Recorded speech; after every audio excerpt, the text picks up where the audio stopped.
వినేష్ పోగాట్ 2024లో చూసుకున్నట్లయితే తనే most bad luck పర్సన్గా మనమైతే గుర్తించొచ్చు అనమాట. ఎందుకంటే ఒలింపిక్స్లో తను డిస్క్వాలిఫై అయిపోయింది. ఏదో స్టార్టింగ్లో డిస్క్వాలిఫై అయిపోయి అరే కనీసం మొదలు పెట్టలేదు డిస్క్వాలిఫై అయిపోతే బాధపడడానికి లేదనమాట. ఆల్మోస్ట్ ఫైనల్ దాకా వచ్చింది.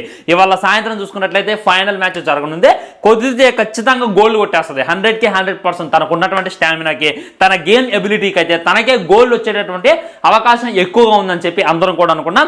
ఇంకేంటి 2024లో మనకి కుస్తీకి గోల్డ్ మెడల్ రాబోతుంది అని చెప్పి సంబరాలు కూడా స్టార్ట్ చేస్తాం. కానీ కట్ చేస్తే తను డిస్క్వాలిఫై అయిపోయింది. తనేమి డ్రగ్స్ తీసుకోలేదు, తనేమి వాయిన్ తీసుకోలేదు, తనేమి మొత్తం ఇంజక్షన్ తీసుకొని అందులో పోరాలేదు అనమాట. జస్ట్ 100 గ్రామ్స్ అయితే తనైతే పెరగడం జరిగింది. ఒలింపిక్స్ లో మనకు తెలుసు 70 కేజీల విభాగం ఉంటుంది, 50 కేజీల విభాగం ఉంటుంది. సో తను 50 కేజీల విభాగంలో పోరాడుతూ ఉంది. రాత్రి చూసుకున్నట్లయితే తన వెయిట్ చెక్ చేశారు. వెయిట్ చెక్ చేయడంతో నీకు 100 గ్రామ్స్ ఎక్కువగా ఉన్నావు అని చెప్పి తనకి వార్నింగ్ ఇచ్చారు. వార్నింగ్ దాకా తను నిద్రపోకుండా బాగా వర్కౌట్ చేసేటటువంటి ప్రయత్నం చేసింది. అయినప్పటికీ 100 గ్రామ్స్ తగ్గలేదు. దాంతో తను డిస్క్వాలిఫై అయిపోయింది. అంటే ఇప్పటిదాకా తను కష్టపడి ఇక్కడ దాకా వచ్చింది కూడా వృధా అయిపోద్ది అనమాట.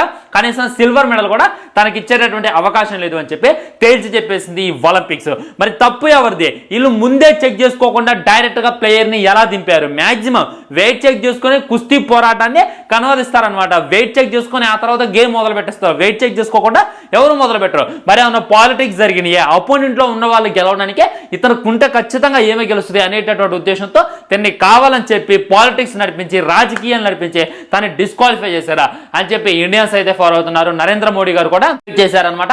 నిన్ను ఎవరు కొట్టలేరు ఛాంపియన్, నువ్వు బాధపడమాకు, నీ కోసం ఇండియా ఉంది అనేటటువంటిది మోడీ గారు కూడా తెలియజేశారు. ఇక అర్థం చేసుకోండి ఎంత వైరల్ గా మారిందో. ఇంకో కొద్దిసేపు అయినట్టయితే తను ఖచ్చితంగా గోల్డ్ కట్టి సోషల్ మీడియాలో వైరల్ గా మారేదన్నమాట. సోషల్ మీడియాలో ప్రశంసలు తన మీద గురిసయ్యే. భారతదేశం కోసం గోల్డ్ మెడల్ తెచ్చినలాగా తనైతే గుర్తించేవాళ్ళే. కానీ ఇప్పుడు చూసుకున్న అందరూ సానుభూతి తెలియజేస్తున్నారు అనమాట. మరి ఇది బ్యాడ్ లక్ అంటారా, పాలిటిక్స్ అంటారా అనేటటువంటిది డెఫినెట్లీ కింద కామెంట్ చేయండి. ఇదేం కొత్త కాదనమాట. లాస్ట్ టైం కూడా ఒలింపిక్స్ లో ఇలాంటివి జరిగినాయి అనమాట. గెలిచిన వాళ్ళు ఇంకా గెలుస్తూనే ఉన్నారు, ఓడిపోయిన వాళ్ళు ఓడిపోతూనే ఉన్నారు. ఉదాహరణకి స్విమ్మింగ్ లో ఫిలిప్స్ ఉండనమాట.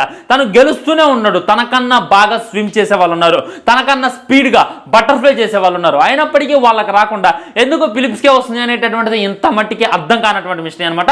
హుస్సేన్ బోల్ట్ ఉన్నాడు, తను ఎన్నిసార్లు రన్నింగ్ లో ఎన్ని మెడల్స్ కొట్టాడు అనేటటువంటిది మనం చూసాం. కాబట్టి ఒలింపిక్స్ లో గెలిచిన వాళ్ళే మళ్ళీ మళ్ళీ గెలుస్తున్నారు, ఓడిపోయిన వాళ్ళు ఓడిపోతూనే ఉన్నారు. అందుకే ఇండియాకి సరైనటువంటి పథకాలు రావట్లేదు అని చెప్పి అందరూ వాపోతున్నారు అనమాట. దీనికి ఇంకైతే దేవుడే ఆన్సర్ చెప్పాలి. మీ కామెంట్ ఏంటి అనేటటువంటిది తప్పకుండా కింద కామెంట్ చేసేటటువంటి ప్రయత్నం చేయండి. లైక్ చేయండి, షేర్ చేయండి, ఛానల్ సబ్స్క్రైబ్ చేయండి. వందే మాత్రం జై హింద్. నమస్కారం.